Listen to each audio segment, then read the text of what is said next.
So welcome boys to our another lecture of physics. या lecture मध्ये आपण third application शिकणार आहोत युनिफॉर्म सर्क्युलर मोशनचं. त्याचं नाव आहे व्हेकल ऑन बँक रोड किंवा बँकिंग ऑफ रोड. आता बँकिंग ऑफ रोड म्हणजे काय हे मी तुम्हाला अगोदर या इमेज वरून सांगतो. ठीक आहे, तर तुम्ही ही इमेज अगोदर बघून घ्या. ठीक आहे, ही इमेज काय आहे, खूप साऱ्या गाड्या आहेत आणि एका कर्व रोडवरून चालतात. ओके, तर का बरं या रोडला कर्व केला आहे इथे, याच्या मागचं रिझन काय, ह्या रोडला इथे कर्व करण्याच्या मागचं रिझन काय. तर जेव्हा आपण व्हेकल फास्ट मध्ये नेतो, जर का हा रोड जर का स्ट्रेट असता आणि आपण जर का ही व्हेकल जर का फास्ट मध्ये नेली असती तर काय झालं असतं, ही व्हेकल रोडला सोडून गेली असते, बरोबर आहे. पण जर का तीच जर का व्हेकल तुम्ही जर का कर्व रोडला जर का पळवत असाल, म्हणजे रोड जर का आपण बँकिंग केलेला असेल, ओके, तर बँकिंग केल्यावर रोडवर काय होणार आहे, ती व्हेकल इझिली त्या रोडवरून मूव्ह होणार आहे. ओके, तर ही झाली तुमची आता नॅचरल इमेज झाली. तर आता तुम्ही ह्या इमेजला फिजिक्सच्या भाषेमध्ये कसं शिकणार आहात. ओके, तर आपण ह्याच इमेजला फिजिक्सच्या भाषेमध्ये कसं ड्रॉ करू शकतो. ओके, तर ते आपण पहिले बघू. तुम्ही बघू शकता ह्या इमेज मध्ये हा झाला तुमचा नॉर्मल रोड, एक नॉर्मल रोड तुमचा आला आणि तुम्ही इथे केला तुमचा हा बँक रोड. बँक म्हणजे हा तुम्ही इथे कर्व केला. ओके, सरळ सरळ हा तुमचा नॉर्मल रोड झाला होता आणि तुम्ही त्या रोडला थोडं बँक केलं. बँक केलं म्हणजे कर्व केलं, बरोबर आहे. बँक म्हणजे आपली एसबीआय किंवा एचडीएफसी अशी बँकिंग नाही. बँक म्हणजे भरणे. एक एक एक इथं बँकेचा शब्द काय अर्थ काय लागला, इथं बँकेचा अर्थ होतो भरणे. ठीक आहे, तर हा रोडला आपण असं भरलं. इथे भरलं म्हणजे काय केलं, त्याला थोडं कर्व केलं. कर्व केलं म्हणजे काय, थोडं रेस केलंय त्याला. हा जो नॉर्मल रोड त्याच्यापासून थोडासा उंचावलाय त्याला. ठीक आहे, तुम्ही त्या इमेज मध्ये बघू शकता. मी इमेज त्यासाठी तिथे ठेवलेली आहे. ठीक आहे, तर आता हा समजा नॉर्मल रोड, हा तुम्ही रोड थोडा कर्व केला. ठीक आहे, हे आपण काय करतोय, हे आपण फिजिक्सच्या भाषेत बघतोय. ही झाली आम जिंदगी आणि ही झाली मेंटॉस जिंदगी, आपली फिजिक्सची जिंदगी. ओके, तर इथे काय झालं, हा अँगल होईल काहीतरी. ठीक आहे, ह्या अँगलला आपण काय म्हणतो, अँगल ऑफ बँकिंग. ठीक आहे, ह्या अँगलला आपण अँगल ऑफ बँकिंग म्हणतो. आता रोड झाला, रोड आपण तयार केला. ठीक आहे, कन्स्ट्रक्शन केलं आपण रोडचं. आता रोडवर गाड्या ठेवायच्या आपल्याला. ठीक आहे, तर हे आपण ठेवले रोडवर गाडी. ठीक आहे, ही रोडवर आपण गाडी ठेवून दिली. आता गाडीचं चाक पण ठेवावं लागेल. तर ठीक आहे, हे करू गाडीचे व्हेकल्स. ठीक आहे, गाडी ठेवली, गाडीचं व्हेकल्स ठेवलं. तर ही झाली आपली आपण रिअल लाईफ मध्ये जी इमेज बघतो ती, आणि ही झाली फिजिक्सच्या लँग्वेज मधली इमेज.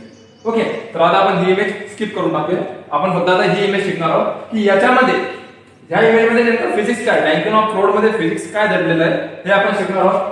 तर आपण ही फिगर तयार केली, त्या फिगरवरून ही फिगर ड्रॉ केली, त्या इमेजवरून ही फिगर आपण ड्रॉ केली. ठीक आहे, तर आता यामध्ये आहे काय नेमकं.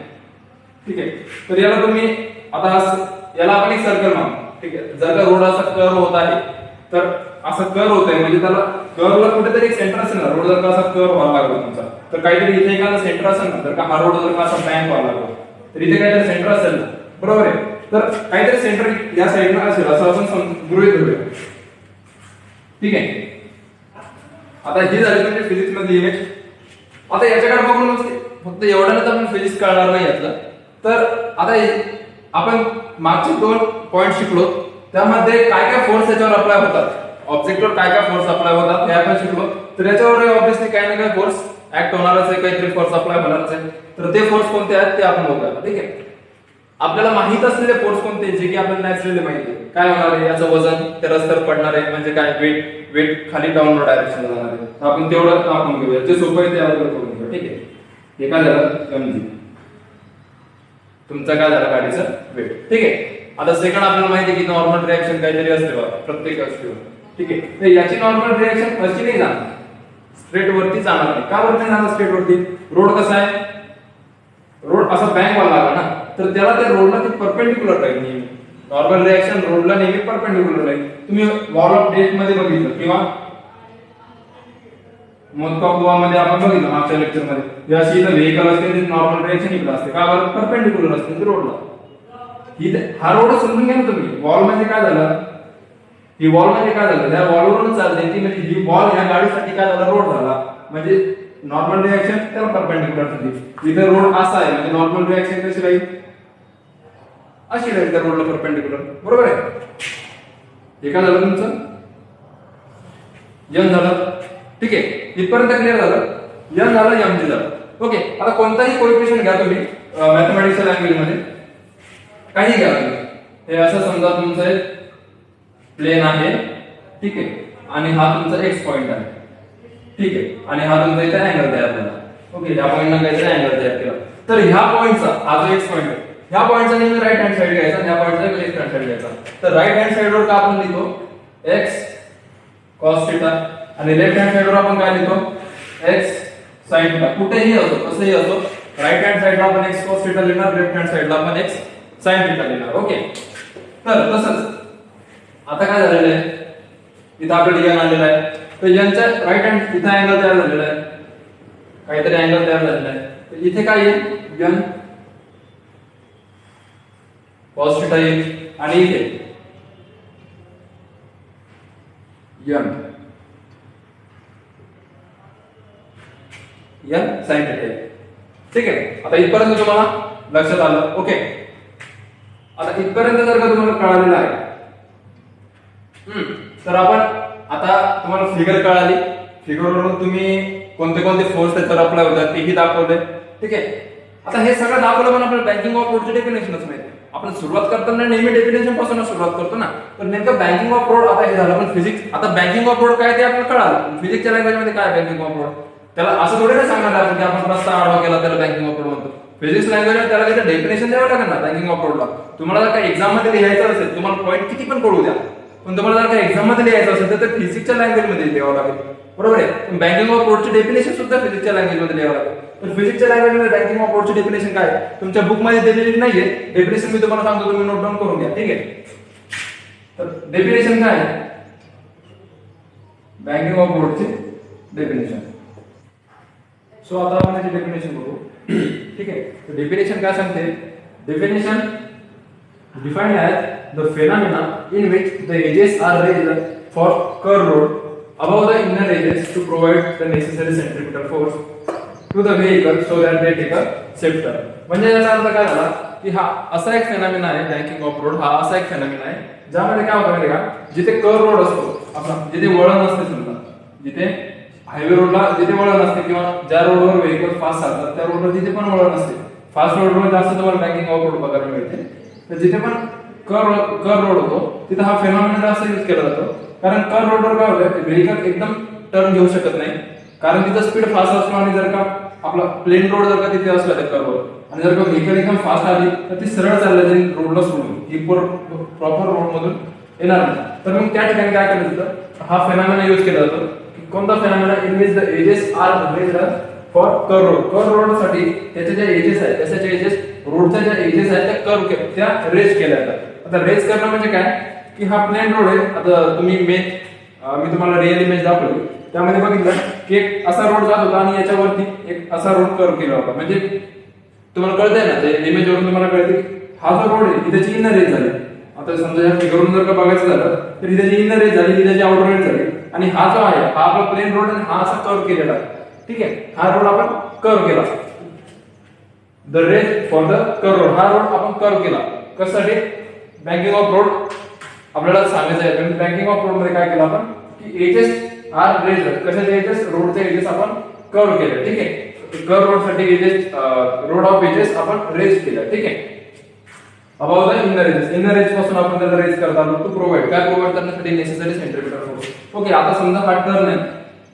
ठीक आहे, हा टर्न वन टाइप ऑफ सर्कलच झालं ना. जर का याला समजा हा रोड सरळ जातोय, हे आपल्याला मान्य आहे की हा रोड असा टर्न मारून असा इकडे स्ट्रेट चाललेला आहे, पण फक्त एवढा पोर्शन बघा या रोडचा. जर का एवढा पोर्शन जर का तुम्ही बघितला तर हा वन टाइप आर्क झाली. ठीक आहे, सर्कलला आर्क असते ना, एवढा पोर्शन काय झाला, समजा आर्क झाला. ओके, हा एवढाच पोर्शन तुम्ही गृहीत धरा. ठीक आहे, हा एवढाच पोर्शन तुम्ही गृहीत धरा की ही वन टाइप ऑफ आर्क झाली. जर का हा आर्क जर का असेल, सेंटरला, सर्कलला काहीतरी सेंटर असतं या, तर या आर्कला पण काहीतरी सेंटर असेल. ठीक आहे, तसे तर काय आपण कशासाठी हा हे सगळं आपण फेनॉमेना कशासाठी वापरला की त्या व्हेकलला काय सेंट्रिपिटल फोर्स प्रोव्हाइड करण्यासाठी. तर सेंट्रिपिटल फोर्स कशासाठी प्रोव्हाइड करायचा, to the vehicle so that they take a safe turn. जी टर्न घेताना व्हेकल रोडच्या पास अवे व्हावी, रोडला सोडून ती व्हेकल जावी, त्यासाठी आपण त्याला सेंट्रिपिटल फोर्स अप्लाय करतो. सेंट्रिपिटल फोर्सची डायरेक्शन टुवर्ड द सेंटर असते आपल्याला माहिती आहे. तर व्हेकल रोडला सोडून जाणार नाही, व्हेकल रस्त्यावर थांबेल आणि इट विल सेफ टर्न घेईल. ओके, त्यासाठी आपण हा फिनॉमिना वापरतो बँकिंग ऑफ रोडचा. ठीक आहे, तुम्हाला डेफिनेशन लक्षात आलं. Defined as the phenomena in which the edges are raised for curve road above the inner edges to provide the necessary centripetal force to the vehicle so that they take a safe turn. Okay, तुम्हाला definition लक्षात आली. तुम्ही definition दोनदा वाचून घ्या. तुम्हाला definition मध्ये सांगायचं काय आहे ते तुम्हाला नक्की कळून जाईल. तसं मी तुम्हाला डेफिनेशन एक्सप्लेन करून सांगितली. आता डेफिनेशन झाले, त्यानंतर जो तुमचा थिओरिटिकल भाग झाला, त्यानंतर तुमचा डेरिव्हेशनचा भाग. ओके, तर आता डेरिव्हेशन सॉल्व्ह करताना कोणत्या पद्धतीने करायचं. सगळ्यात अगोदर तुम्ही पेपरमध्ये लिहिताना ही डायग्राम काढला. ठीक आहे, त्यानंतर तुम्ही याचा फेनॉमिना लिहिणार. बँकिंग ऑफ रोड तुम्ही फेनॉमिना लिहिणार. ठीक आहे, सॉरी बँकिंग ऑफ रोडची तुम्ही डेफिनेशन लिहिणार आणि डेफिनेशन नंतर तुम्ही डेरिव्हेशन चालू करणार. ओके, हे तुमच्या बुक मध्ये दिलेलं नाहीये. ठीक आहे, तर तुम्ही अशा पद्धतीने लिहिलं तर ते पॉईंट टू पॉईंट होईल, व्हॅल्यूला चेक करायला सोपं जाईल आणि मार्क्सही व्यवस्थित मिळतील. तर ठीक आहे, अगोदर फिगर काढायची, नंतर डेफिनेशन लिहायची आणि नंतर आता आपण जे डेरिव्हेशन सॉल्व्ह करणार आहोत ते डेफिनेशन त्याच्या खाली लिहायचं. ठीक आहे, तर ओके, तर आता आपण डेरिव्हेशन पार्ट करूया. तर डेरिव्हेशन सॉल्व्ह करताना आपल्याला काहीतरी या फिनॉमिना मध्ये किंवा या कन्सेप्ट मध्ये काहीतरी कन्सिडरेशन करायचं आहे. ठीक आहे, ते कन्सिडरेशन कोणत्या पद्धतीचं असेल बघा, की आपल्याला काही कन्सिडर करायचं आहे. आता ही व्हेकल समजा याच्यावरून ट्रॅव्हल होत आहे, ह्या रोडवरून, रोडवरून ही व्हेकल ट्रॅव्हल होत आहे. ठीक आहे, तर ऑब्विसली ट्रॅव्हल होत असताना त्या व्हेकलच्या व्हील्स मध्ये आणि रोड मध्ये काहीतरी फ्रिक्शन होणार आहे, बरोबर आहे. आणि दुसरी गोष्ट काय आहे की आपण जेव्हा पण गाडी चालवतो, आपण कोणती पण गाडी असो, तुम्ही टू व्हीलर चालवता, टू व्हीलर चालवत असताना तुम्हाला समोरून हवा लागते बघा. ठीक आहे, तर हवेचा पण तुम्हाला एक फोर्स आपला होतो तुमच्यावर, हवेचा सुद्धा. तर आपल्याला हे जे दोन फोर्स आहेत, कोणते कोणते फोर्स, फ्रिक्शन फोर्स, ठीक आहे, आणि एअर रेजिस्टन्स म्हणजे एअरचा फोर्स जो आपला होतो गाडी चालवताना समोरच्या साईडला. ठीक आहे, तर हे दोन फोर्स आपल्याला इथे कन्सिडर नाही करायचे आहेत. ते फोर्स असतात, आपल्या सगळ्यांना माहिती आहे की फ्रिक्शनही होणारच आहे आणि एअर रेजिस्टन्सही होणारच आहे. आपल्याला एअरचा फोर्स सुद्धा अप्लाय होणारच आहे आपल्यावर. पण हे दोन फोर्स ह्या केसमध्ये कन्सिडर नाही करायचे, फक्त या केसमध्ये कन्सिडर नाही करायचे आपल्या डेरिव्हेशन सॉल्व्ह करताना. ओके, तर बाकीचे जे फोर्स अप्लाय होतात ते कन्सिडर आपण करूयात. ठीक आहे, तर सर्वात अगोदर आपण जे फोर्स कन्सिडर नाही केले ते फोर्स अगोदर आपण लिहून घेऊया. तर त्याला कसं लिहिलंय, कन्सिडर काय consider the friction force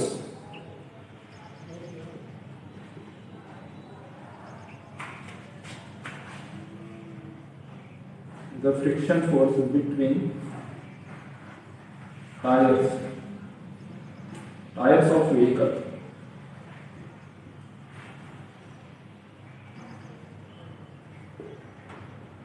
and road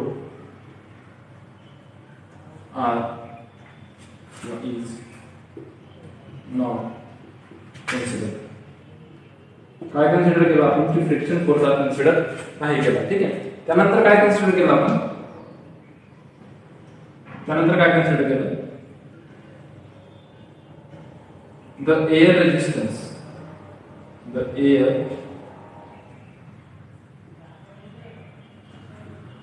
resistance is not consider. दोन गोष्टी आपण इथे कन्सिडर केल्या की फ्रिक्शन फोर्स आपण कन्सिडर नाही केलं आणि एअर रेजिस्टन्स सुद्धा आपण कन्सिडर नाही केलं. कन्सिडर नाही केलं याचा अर्थ ते तिथे नाहीच आहे का, म्हणजे अबसेंट आहे का, झिरो आहे का फ्रिक्शन फोर्स, नाही. ऑब्विसली काही ना काही फ्रिक्शन फोर्स आहे. ठीक आहे, फ्रिक्शन फोर्स आहे, एअर रेजिस्टन्स सुद्धा काही ना काही असणारच आहे, पण ते आपण सध्यापुरतं कन्सिडर नाही केलं. ओके, तर ह्या दोन गोष्टी झाल्या.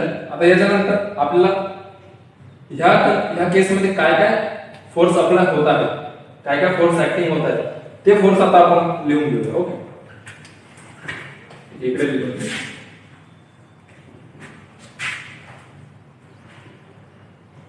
The force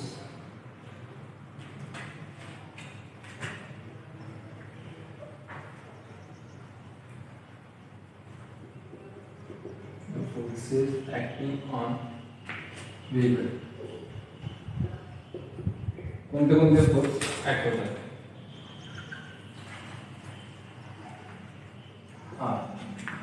एक मिनिट, कोणता फोर्स दिसतो तुम्हाला जो आपल्याला नेहमी माहित असतो, वेटचा. ठीक आहे, तो कसा असतो नेहमी, व्हर्टिकली डाऊनवर्ड डायरेक्शन, बरोबर आहे. कोणतेही केस असू द्या, तुमचा जो वेट आहे तो डाऊनवर्ड डायरेक्शनलाच असणार. ओके, तर वेट कसं झालं इथं, कोणता फोर्स आहे त्याला, वेट, त्याला आपण काय म्हणतो, mg. कसा आहे तो, व्हर्टिकली डाऊन. ओके, पहिला फोर्स झाला. आता दुसरा फोर्स नॉर्मल रिएक्शन, बरोबर आहे. तिथे नॉर्मल रिएक्शन ह्या डायरेक्शनला नाही लागणार, नॉर्मल रिएक्शन परपेंडिक्युलरला लागेल रोडला. का बरं परपेंडिक्युलर, कारण मी तुम्हाला सांगितलं अगोदरच एक वॉल ऑफ ब्रिजचं एक्झाम्पल मी तुम्हाला दिलं होतं. त्या वॉल ऑफ ब्रिज मध्ये व्हेकल ह्या राऊंड राऊंड फिरत असते, ठीक आहे, सर्क्युलर पाथ मध्ये फिरत असते. तर व्हेकल जेव्हा इथे असेल तेव्हा व्हेकल्सचे टायर्स आणि ह्या वॉल मध्ये कनेक्शन असते, बरोबर आहे. तर व्हेकल्स अशी या वॉलवर अशी स्ट्रेट फिरत असते का नाही, ती अशी राऊंड राऊंड फिरत असते. ही पूर्ण अशी सर्क्युलर वॉल आहे, तर ही अशी पूर्ण राऊंड राऊंड फिरत असते, बरोबर आहे. तर व्हेकल अशी उभी असते का नाही, अशी आडवी असते, बरोबर आहे. तर जर का व्हेकल आडवी असते, मी तुम्हाला व्हिडिओतून दाखवला, तर नॉर्मल रिएक्शन या साईडला अप्लाय होते, बरोबर आहे. Perpendicular to the road normal reaction apply होते. तर इथं रोड कसा आहे, असा आहे, तर नॉर्मल रिएक्शन याला अशी परपेंडिक्युलर अप्लाय होणार. म्हणजे हा रोड असा आहे, मी इथं एवढी फिगर काढून दाखवतो. हा रोड इथून इथपर्यंत गेला, ठीक आहे, आणि नॉर्मल रिएक्शन अशी गेली. तर हा अँगल कोणता तयार झाला, हा 90 डिग्रीचा अँगल तयार झाला, बरोबर आहे, ठीक आहे. तर ही झाली तुमची normal reaction. Second, normal reaction या कशी आहे ती, ऍक्टिंग परपेंडिक्युलर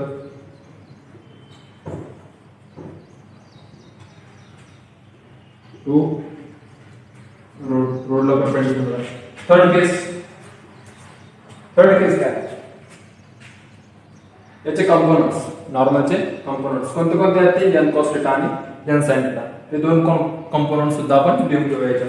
तर फर्स्ट कंपोनंट कोणता, n cos of θ, n cos θ. हा काय करतो, कसा कंपोनंट आहे हा हॉरिझॉन्टल आहे का व्हर्टिकल आहे, हा व्हर्टिकल कंपोनंट आहे n cos θ. तर लिहून घ्या, व्हर्टिकल कंपोनंट.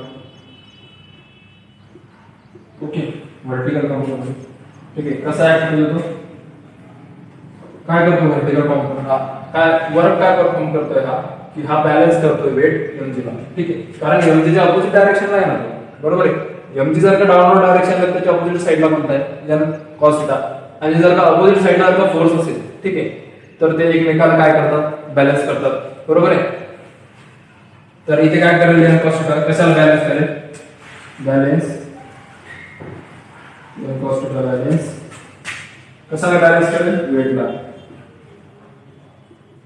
वेट mg, ठीक आहे, mg ला तो बॅलन्स करेल. आणि चौथा फोर्स कोणता आहे, n sin θ. Okay, n sin θ हा कसा आहे, हॉरिझॉन्टल कंपोनंट आहे, बरोबर आहे.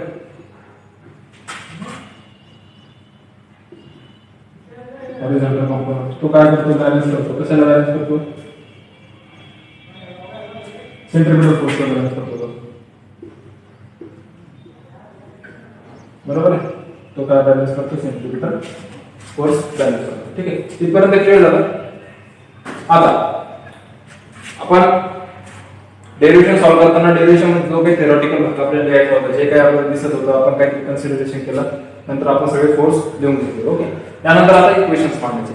इक्वेशन कशावरून मांडायचे, आपण जे चार फोर्स लिहिले, त्या चार फोर्सच्या ज्या कंडिशन आहे, त्या कंडिशनवर आपण इक्वेशन मांडणार. काय फोर्स दिसतात बघा तुम्हाला इथे, की वेट दिसते mg व्हर्टिकली डाऊनवर्ड, ठीक आहे. आणि 3 नंबरचा पॉईंट बघा की n cos θ व्हर्टिकल, हा कोणता कंपोनंट आहे, व्हर्टिकल कंपोनंट आहे. काय करतो, बॅलन्स वेट mg. आता या दोन याच्यावरून तुम्हाला काय लक्षात येते, की हा जो n cos θ हा काय करतो, बॅलन्स करतो वेट mg ला. म्हणजे काय झालं, n cos θ mg असं आपण लिहू शकतो. याच्यावरून जर का बॅलन्स करायला लागला होता, तर त्याची मॅग्निट्यूड सारखीच असेल ना, म्हणजे आपण त्याला इक्वल मध्ये लिहू शकतो. हे एक इक्वेशन आपल्याला भेटवलं, ठीक आहे. या एवढ्या याच्यावर आपल्याला कळलं. आता सेकंड काय करतो माहिती का, n sin θ हॉरिझॉन्टल कंपोनंट आहे, तो काय करतो, बॅलन्स सेंट्रिपिटल फोर्सला. जर का हा जर का सेंट्रिपिटल फोर्सला बॅलन्स करत असेल, तर आपण याच्यावरून असं इक्वेशन लिहू शकतो की n sin θ m r omega square, ठीक आहे. हे इक्वेशन आपण त्या 4 नंबरच्या पॉईंटवरून लिहू शकतो. तर ठीक आहे, तेच आपल्याला लिहायचं आहे आणि त्याच्यावरून काहीतरी व्हॅल्यू काढायची. ती कशी काढायची आता आपण ते बघूया. तुम्हाला हे 4 पॉईंट कळले, हे कन्सिडरेशन करणं तुम्ही एवढं नोट डाऊन करून घ्या. मी युज करतो, त्याच्यानंतर आपण समोरचं पॉईंट बघूया. ठीक आहे, तर आता आपल्याला काहीतरी इक्वेशन्स मांडायचे आहेत त्यावरून. ओके, ते इक्वेशन कसे मांडता येईल बघा. पहिलं इक्वेशन मी तुम्हाला सांगितलं होतं. ठीक आहे, तर आपण त्याच्या खाली आता त्या फोर्सच्या खाली आपण जे लिहिणार आहोत ते आपण इथे लिहू. कसं लिहायचं, हे या कॉस्टला काय करते, एम दिला बॅलन्स करते. तुम्हाला फिगरवरून पण लक्षात येऊन जातं. ठीक आहे, M cos of theta is equal to mg. याला तुम्ही काय करा, इक्वेशन 1 लावलं. ओके, आता सेकंड काय दिसतंय तुम्हाला, हे एन साइन थिटा, इकडे एखादा फोर्स ऍक्ट होतो, हा त्याला बॅलन्स करतो. तो आपण कोणता म्हणाला, सेंट्रिफ्युगल फोर्स किंवा सेंट्रिफ्युगल फोर्स आपण त्याला म्हणलं होतं. ओके, तर तो त्याला बॅलन्स करेल. ठीक आहे, तर मग ते कसं लिहिता येईल, equation N sine of theta is equal to M R omega square. इथपर्यंत आलं. ठीक आहे, तर आता तुम्हाला हा फॉर्म्युला माहिती आहे, v is equal to R omega. ठीक आहे, बऱ्याच वेळेस बघितला आपण हा फॉर्म्युला. आता हा फॉर्म्युलावरून ओमेगाची किंमत काय निघेल, omega is equal to v by r. Omega is equal to v by r, याच्यावर किंमत निघेल. बरोबर आहे, तर हीच किंमत आपण इथे टाकूया. n sin थीटाचा फॉर्म्युला कसा होईल, n sin of theta is equal to m v square divide by r. ठीक आहे, ही किंमत तुम्ही याच्यात टाका. ओमेगा स्क्वेअरची किंमत काय होईल, v square divide by r square. हा r आणि हा स्क्वेअर मधला एक r कॅन्सल होईल, म्हणजे वरती काय राहील v स्क्वेअर आणि खाली काय राहील r. m v square divide by r. बरोबर आलं. ठीक आहे, याला आपण इक्वेशन 2 नाव देऊया. ठीक आहे, आता हे झालं आपलं इक्वेशन 1, हे झालं आपलं इक्वेशन 2. आता काय करायचं, डिवाइड करायचं. डिवाइड. ओके, काय डिवाइड करा, इक्वेशन 2 ला डिवाइड करा. कशाने डिवाइड करायचं, बाय इक्वेशन 1 ने. इक्वेशन 1 ने इक्वेशन 2 ला डिवाइड करायचं. ठीक आहे, कसं डिवाइड करते, n sin of theta left hand side divide by left hand side, n cos of theta. ठीक आहे, आणि right hand side divide by right hand side. Right hand side काय, m v square divide by r divide by mg. बरोबर आहे, हे झालं deviation. आता deviation मध्ये m कॅन्सल होऊन जाईल. ओके, यालाच कसं लिहिता येईल, m v square divide bye हा जो r आहे हा खाली येऊन जाईल, कारण डिवाइडचा डिवाइड हा खाली येऊन जाईल. बरोबर आहे, m r आणि g ही अशी टर्म बनवून जाईल. बरोबर आहे, नाही याने कॅन्सल होईल. तिथे काय राहिलं, v square divide by r. ठीक आहे, आणि sin थीटा व cos थीटा काय असते, tan थीटा. sin थीटा व cos थीटा काय असते, tan थीटा. हा आपल्याला माहिती आहे ट्रिग्नोमेट्रीचा फॉर्म्युला. त्यानंतर काय राहिलं इकडे राइट हँड साइडला v square divide by r. ठीक आहे, तर आता व्हेकल्स ऑन बॅक रोड. ठीक आहे, आपल्याला काय काढायचं, हा काय झाला आपला एक फॉर्म्युला. आता ह्याच फॉर्म्युल्यावरून आपण काय काय काढू शकतो बघा. हे डेरिव्हेटिव्ह तुम्हाला इथपर्यंत सॉल्व्ह करायचं आहे. ओके, बँकिंग ऑफ रोड जर का क्वेश्चन आला तर तुम्हाला इथपर्यंत सॉल्व्ह करायचं आहे. पण जर का बँकिंग ऑफ रोड मध्ये तुम्हाला जर का त्याचे केसेस पण आले की जर समजा ते जर का म्हटले की समजा मिनिमम व्हेलोसिटी सांगा किंवा मोस्ट सेफ स्पीड सांगा, अजून बँकिंग अँगल सांगा, अजून upper speed limit, lower speed limit, ह्या ज्या कन्सेप्ट आहेत ह्या बँकिंग ऑफ रोडच्या केसेस आहेत. जर का बोर्ड मध्ये जर का फक्त एवढं विचारलं की व्हेकल्स ऑन बँक रोड किंवा समजा एवढाच पॉईंट जर का विचारला तर तुम्ही इथपर्यंत सॉल्व्ह करायचं. ठीक आहे, जर का त्याचे केसेस विचारला, जर का स्पेसिफिक जर का केसेस विचारला किंवा मग क्वेश्चन किती मार्कला आहे याच्यावरही तुम्ही डिसाईड करू शकता की किती लिहायचं. बरोबर आहे, ठीक आहे. तर 3 मार्काला जर तो प्रश्न असेल तर इथपर्यंत लिहिलं तरी सफिशियंट होऊन जाईल. ठीक आहे, आणि याच्यानंतर जर का तुम्हाला केसेस विचारला तर केसेसही आपण त्याचे बघूया. केसेस काय असतात त्याच्या केसेस बऱ्याच आहे की most safe speed, banking angle, त्यानंतर स्पीड लिमिट, अशा 3 केसेस आहेत. त्यानंतर चौथे एक केस आहे, त्यानंतर तीन केस आहे, आणि त्यानंतर आपण एक चौथा पॉइंट आहे आपल्याला किंवा चौथा ऍप्लिकेशन आहे युनिफॉर्म सर्क्युलर मोशनचं, याचं नाव आहे कोनिकल पेंडुलम. ठीक आहे, तर एवढे पॉइंट बाकी आहे आपल्या युनिफॉर्म सर्क्युलर मोशनच्या ऍप्लिकेशन मध्ये. ते आपण नेक्स्ट लेक्चरला थोडे करून बघूया. तर सध्यापर्यंत तुम्हाला इथपर्यंत लक्षात आलं. आणि हा जो फॉर्म्युला आहे हा फार महत्वाचा फॉर्म्युला आहे. या एका फॉर्म्युल्यावरून आपण तिन्ही केसेस याच्या नंतरच्या बघणार आहोत, ज्या की मी तुम्हाला सांगितल्या कोणत्या कोणत्या केसेस आहेत त्या.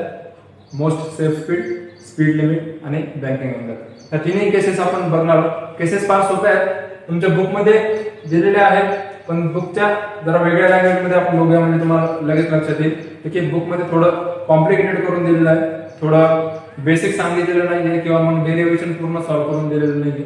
तर आपण पूर्ण डेरिव्हेशन सॉल्व्ह करू, तुम्हाला लक्षात येईल अशा पद्धतीने. ठीक आहे, तर आजच्या लेक्चरमध्ये एवढंच होतं की व्हेकल्स ऑन बँक रोड. मी तुम्हाला अगोदर बँकिंग ऑफ रोड काय असते ते सांगितलं, त्याच्यावरून तुम्हाला मी फिगर काढून दाखवली, फिगर ड्रॉ आउट केली.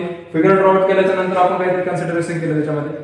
त्या अगोदर आपण डेफिनेशन दिली बँकिंग ऑफ रोडची, जी बुकमध्ये नाहीये. ठीक आहे, मी तुम्हाला प्रोव्हाइड केली, तुम्ही ते नोट डाऊन करा, पेपरमध्ये लिहा. त्यानंतर डेरिव्हेशन आपण सॉल्व्ह केलं. डेरिव्हेशन सॉल्व्ह करताना आपण काहीतरी कन्सिडरेशन केली की जर फ्रिक्शनल फोर्स जो आहे तो आपण कन्सिडर करत नाहीये, एअर रेजिस्टन्स जे येणार आहे त्याच्यावर ते आपण कन्सिडर करत नाहीये. त्याच्यानंतर मग आपण कोणते कोणते फोर्स त्याच्यावर ऍक्ट होतात त्या कंडिशनमध्ये ते आपण लिहिले की कोणते कोणते फोर्स आहेत. पीएम जे आहे नॉर्मल रिएक्शन आहे, M cos theta m sine theta आहे नॉर्मल रिएक्शनचे कंपोनंट काय काय वर्क करतात ते लिहिलं आपण. ठीक आहे, त्याच्यानंतर मग आपण डेरिव्हेशन सॉल्व्ह केलं, त्या फोर्स कोणते कोणते ऍक्ट होतात त्याच्यावरून. ठीक आहे, हे दोन इक्वेशन आपण त्याच्यावरून फाइंड केले. त्याच्यावरून असेल जर तुम्हाला फिगरवरूनही कळून जाईल की एमजी आणि एन कॉस थिटा ऑपोजिट साइडला इक्वल लिहायचे, एन साइन थिटा आणि सेंट्रीफ्युगल फोर्स एका साइडला किंवा सेंट्रीफ्युगल फोर्स. ठीक आहे, ते एका साइडला लिहायचे. हे दोन इक्वेशन भेटले, या इक्वेशनला थोडं सॉल्व्ह केलं की हे इक्वेशन भेटून जाईल आपल्याला, त्या इक्वेशनला थोडं सॉल्व्ह केलं की. ठीक आहे, मग त्या दोन इक्वेशनला आपण डिवाइड केलं, त्याच्यावरून आपल्याला हा फॉर्म्युला मिळाला. अवघड काहीच नाहीये, सगळी सोपी कन्सेप्ट आहे. ठीक आहे, तर तुम्ही नोट डाऊन करून घ्या. काही अडचण असेल तर मला कॉन्टॅक्ट करा. माझा कॉन्टॅक्ट नंबर आणि माझे इंस्टाग्राम आयडी मी तुम्हाला प्रोव्हाइड केली.